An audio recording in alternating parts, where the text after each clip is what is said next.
অচিরেই দাজ্জাল এই পৃথিবীতে আত্মপ্রকাশ করবে। দাজ্জালের রাজধানী হবে ইসরায়েল। হ্যাঁ, আপনি ঠিকই শুনেছেন। অনেক আলেমগণ তো এটাও ধারণা করেছেন যে দাজ্জাল হয়তো ইসরায়েলে আছে, এখন শুধু আত্মপ্রকাশ বাকি। কারণ ইসরায়েল ধীরে ধীরে এই পৃথিবীটাকে তাদের হাতের মুঠোয় করে নিচ্ছে। এটা কি আমাদের বড় একটা আলামত। দাজ্জালের গায়ের রং থাকবে লাল টুকটুকে, আমেরিকার মানুষের মতো। তার চোখ হবে বিড়ালের মতো। দাজ্জালের কপালে 3টা অক্ষর লেখা থাকবে, কাফ ফা র, অর্থাৎ কাফির। দাজ্জাল মাত্র 40 দিনে পুরো পৃথিবী ঘুরবে। মনে করেন এখন আছে বাংলাদেশ, একটু পরেই তাকে ইন্ডিয়াতে দেখা যাবে। এভাবেই সে পুরো পৃথিবী 40 দিনে ঘুরবে। দাজ্জালকে যারা মানবে তাদের বাড়ির আশেপাশ থেকে মাটি ফেটে হীরা মণিমুক্তা বের হয়ে আসবে। দাজ্জাল বলবে, যাও, এগুলো তোমাদের। যে জমিতে ফসল হয় না, দাজ্জাল সে জমির পাশে দাঁড়িয়ে বলবে, এখন থেকে এই জমিতে ভালো ফসল হবে।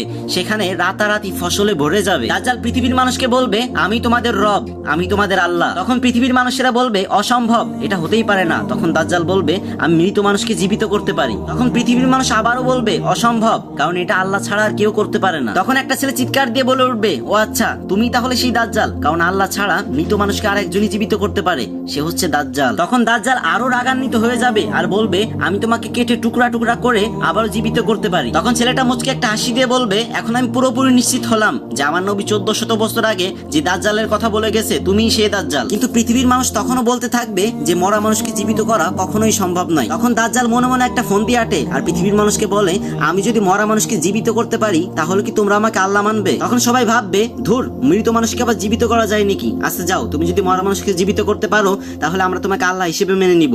নাউজুবিল্লাহ। এটা বলে বেশিরভাগ মানুষই দাজ্জালের কথায় রাজি হয়ে যাবে। তারপর দাজ্জাল সেই ছেলেটাকে মেরে কেটে টুকরো টুকরো করে তারপর আবার জীবিত করবে। এটা দেখে সবাই চমকে যাবে আর দলে দলে লোক দাজ্জালের দলে যোগদান করবে। নাউজুবিল্লাহ। জীবিত হওয়ার পর সেই ছেলেটা আবারও চিৎকার দিয়ে বলবে, হে দুনিয়ার মানুষ, তোমরা একে বিশ্বাস করো না, কারণ 1400 বছর আগে আমার নবী যে দাজ্জালের ফিতনার কথা বলে গেছে, এটাই হচ্ছে সেই দাজ্জাল। সব নবীরাই তার উম্মতকে এই দাজ্জালের ফিতনার কথা বলেছেন এবং তাদেরকে সতর্ক করেছেন। এখন আমাদের পৃথিবীর যে অবস্থা, আল্লাহ না করুক কখন জানি দাজ্জালের দেখা মিলে যায়। হে আল্লাহ, অত ঈমান তো আমাদের নেই। দাজ্জালের ফিতনা থেকে প্লিজ আমাদের রক্ষা করো, আমিন।